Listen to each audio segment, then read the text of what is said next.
வணக்கம். தாய் டிவியின் பிரதான செய்திகளுடன் இணைந்திருக்கும் நான் ரோஷானி மனோரஞ்சன். முதலில் தலைப்புச் செய்திகள்.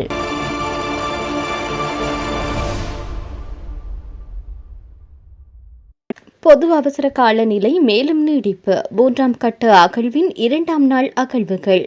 சமகால அரசாங்கத்திற்குள் நடக்கும் திருகுதாளங்கள். கடுமையாக சாடும் ராஜபக்சர்கள். இலங்கை நபர் மீது தாக்குதல். கடற்றொழில் அமைச்சர் கடும் கண்டனம். 3 நிபந்தனைகள். ஹார்மோஸை மீண்டும் திறக்க ஈரான் தயார். ஏற்க மறுக்கும் ட்ரம்ப். ஈரானின் தலைமைகளினால் அவமானப்படுத்தப்படும் அமெரிக்க தேசம். பொதுவெளியில் விமர்சித்த ஜெர்மனி ஜனாதிபதி. இனி விரிவான செய்திகள்.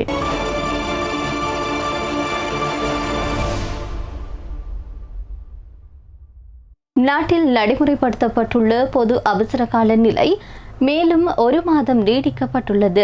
ஜனாதிபதியினால் பிரகடனப்படுத்தப்பட்டுள்ள இந்த அவசர கால நிலையானது மேலும் நீடிப்பு செய்யப்பட்டிருப்பதாக தெரிய வருகின்றது.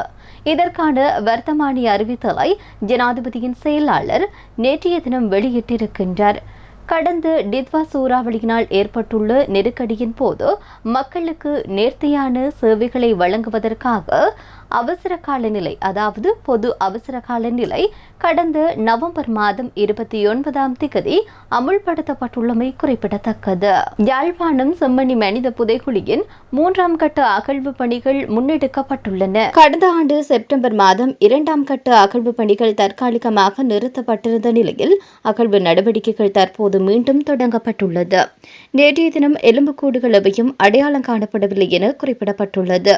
இன்றைய அகழ்வு நடவடிக்கைகள் பணிகள் யாழ்ப்பாண நீதிமன்ற நீதிபதி மேற்பார்வையில் இடம்பெற்றது. 27ஆம் தேதி ஆரம்பமான 3ஆம் கட்ட அகழ்வு நடவடிக்கைகளுக்கான பாதீடு நீதி அமைச்சினால் அங்கீகரிக்கப்பட்டு அதற்கான நிதி யாழ் மேல் நீதிமன்றத்திற்கு வழங்கப்பட்டுள்ளது. இதன் அடிப்படையில் 3ஆம் கட்ட அகழ்வு நடவடிக்கை 56 நாட்களுக்கு முன்னெடுக்கப்பட தீர்மானிக்கப்பட்டுள்ளது. இதன்படி 2 வார கால அடிப்படையில் 3ஆம் கட்ட அகழ்வு பணி நேற்றைய தினம் முன்னெடுக்கப்பட்டுள்ளது. கடந்த ஆண்டு 2ஆம் கட்ட அகழ்வு பணிகள் நடவடிக்கையின் போதும் மொத்தமாக 240 எலும்புக்கூடுகள் அடையாளம் காணப்பட்டுள்ளன. அவற்றுள் 239 எலும்புக்கூடுகள் முழுமையாக தோண்டி எடுக்கப்பட்டு சட்ட வைத்திய அதிகாரியிடம் ஒப்படைக்கப்பட்டுள்ளது. சமகாலத்தில் அரசாங்கத்தில் இடம்பெறும் கணினி மோசடி குறித்து ஸ்ரீலங்கா பொதுஜன பெரமுனவின் தேசிய அமைப்பாளரும் நாடாளுமன்ற உறுப்பினருமான நாமல் ராஜபக்ஷ கடுமையான விமர்சனங்களை முன்வைத்திருக்கின்றார். தங்காலை பகுதியில் ஊடகவியலாளர்கள் சந்திப்பில் கலந்து கொண்டு கருத்து தெரிவிக்கின்ற போது நாமல் ராஜபக்ஷ இந்த விடயத்தை தெரிவித்திருக்கின்றார். ஹேக்கர் ஒருவர் தொலைபேசியில் அழைத்து உங்கள் கணக்கை ஹேக் செய்ய போகின்றேன், அதற்கு முன்னால் இந்த ஆவணங்களில் கையொப்பமிடுங்கள் என கேட்டு அவ்வாறே கையொப்பம் பெற்றதாக அரசாங்கம் கூறும் கதை உலகிலேயே எங்கும் கேட்காத நகைச்சுவையான ஒன்றாகும். இது ஒரு ஹேக்கிங் அல்ல, இது திட்டமிட்ட மோசடியாகும்.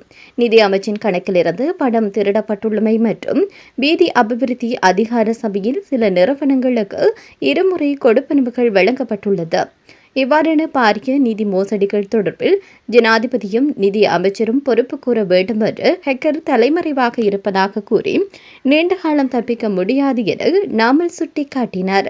வெளிநாட்டு தொழிலாளர்களின் பணம் மற்றும் புலம்பெயர்ந்தோரின் உதவித்தொகை அனைத்தும் உள்ளடக்கப்பட்டுள்ள கணக்கியை அரசாங்கத்தினால் பாதுகாக்க முடியாமல் போயுள்ளமை கவலைக்குரியது என நாமல் குறிப்பிட்டார். நிதி அமைச்சரின் கையொப்பம் பெற்று இவ்வாறான நிதி பரிமாற்றங்களுக்காக மேற்கொள்ள முடியாது என்பதனால் திருடர்கள் அரசாங்கத்திற்குள்ளேயே இருக்கின்றனர். இவ்வாறான சூழலில் அரசாங்கம் வேறு எவரையும் குற்றம் சாட்ட முடியாது. அரசாங்கம் உண்மையை மறைக்க முற்படுகிறது. அரசாங்கம் மக்களின் வரி பணத்தை பாதுகாப்பதை கைவிட்டு தங்களுக்கு தேவையானவர்களுக்கு அனுகூலங்களை செய்து கொடுப்பதிலேயே குறியாக உள்ளது என நாமல் ராஜபக்ஷ தெரிவித்தார். இலங்கையில் ஒருவர் இந்தியாவில் கைது செய்யப்பட்டு கடுமையாக தாக்கப்பட்டிருப்பதாக கூறப்படும் சம்பவம் தொடர்பில் கடற்றொழில் அமைச்சரான ராமலிங்கம் சந்திரசேகர் கடுமையான கண்டனத்தை வெளியிட்டிருக்கின்றார். இந்த சம்பவம் மனித உரிமைகளை மீறும் அதே வேளையில் அண்டை நாடுகளுக்கு இடையிலான பரஸ்பர மரியாதை மற்றும் நம்பிக்கையையும் பாதிக்கும் வகையிலானது என அவர் வலியுறுத்தினார். குறிப்பாக பொதுமக்களின் பாதுகாப்பு மற்றும் கண்ணியத்தை உறுதிப்படுத்தும் எந்த நாட்டிற்கும் அடிப்படை பொறுப்பாகும் என்று அமைச்சர் தெரிவித்தார். இலங்கை கடற்பரப்பிற்குள் அடிக்கடி நுழையும் மீன்பிடியில் ஈடுபடும் இந்திய மீனவர்களின் நடவடிக்கைகள் குறித்தும் நீண்ட காலமாகவே இலங்கை மீனவர்கள் கவலை வெளியிட்டு வருகின்றனர். பல சந்தர்ப்பங்களில் இலங்கை மீனவர்கள் அமைதியான முறையில் நடந்து கொண்டு இந்திய மீனவர்களை தொப்புள் கொடி உறவுகள் என்ற உணர்வோடு அணுகியுள்ளதாக அவர் கூறினார். ஆனால் கடந்த காலங்களில் இலங்கை கடல் வளங்கள் பலமுறை சூறையாடப்பட்டுள்ளதாகவும் சட்டவிரோதமான மீன்பிடி முறைகள் கடல் சூழலுக்கும் மீன்வள வளங்களுக்கும் தீவிர பாதிப்பை ஏற்படுத்தியுள்ளதாகவும் அமைச்சர் சுட்டிக்காட்டினார். இதனால் உள்ளூர் மீனவர்களின் வாழ்வாதாரம் கடுமையாக பாதிக்கப்பட்டுள்ளதாக அவர் கவலை வெளியிட்டுள்ளார். இந்த விடயங்களுக்கு தீர்வு காணும் நோக்கில் இந்திய உயர் அதிகாரிகளுடனும் மீன்பிடித்துறை அதிகாரிகளுடனும் பல கட்டங்களில் கலந்துரையாடல்கள் நடத்தப்பட்டுள்ளதாகவும் அமைச்சர் தெரிவித்தார். இரு நாடுகளுக்கு இடையிலான ஒத்துழைப்பை வலுப்படுத்தி சட்டவிரோத மீன்பிடி நடவடிக்கைகளை தடுக்க இணைந்த நடவடிக்கைகள் அவசியம் என அவர் வலியுறுத்தினார். இத்தகைய சம்பவங்கள் மீண்டும் இடம்பெறாத வகையில் விரைவான மற்றும் நியாயமான விசாரணைகள் மேற்கொள்ளப்பட வேண்டும் என்று குற்றவாளிகள் மீது உரிய நடவடிக்கைகள் எடுக்கப்பட வேண்டும் என்று அமைச்சர் ராமலிங்கம் சந்திரசேகர் வலியுறுத்தியுள்ளார்.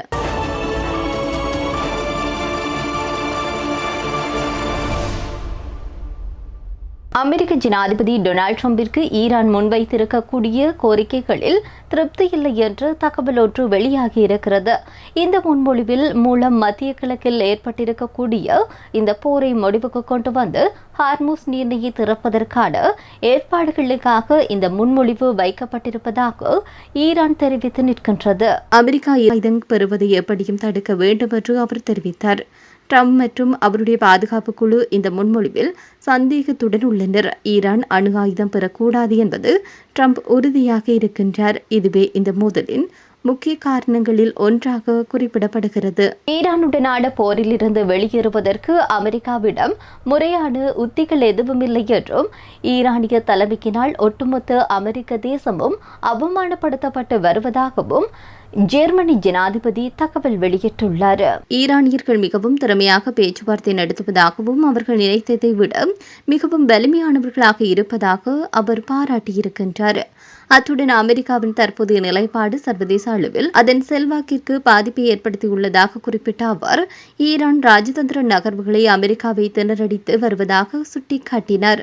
மேலும் அமெரிக்கா மற்றும் இஸ்ரேல் தரப்பிற்கும் ஈரானுக்கும் இடையே போர் நீடித்து வரும் நிலையில் ஐரோப்பிய நாடான ஜெர்மனியின் இந்த வெளிப்படையான விமர்சனம் சர்வதேச அரசியலில் பெரும் பரபரப்பை ஏற்படுத்தியுள்ளதாக குறிப்பிட்டார்.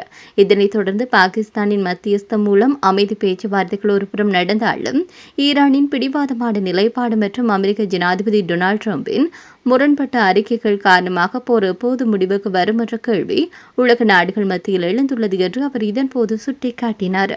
இத்துடன் தாய் டிவியின் பிரதான செய்திகள் நிறைவடைகின்றன. நன்றி.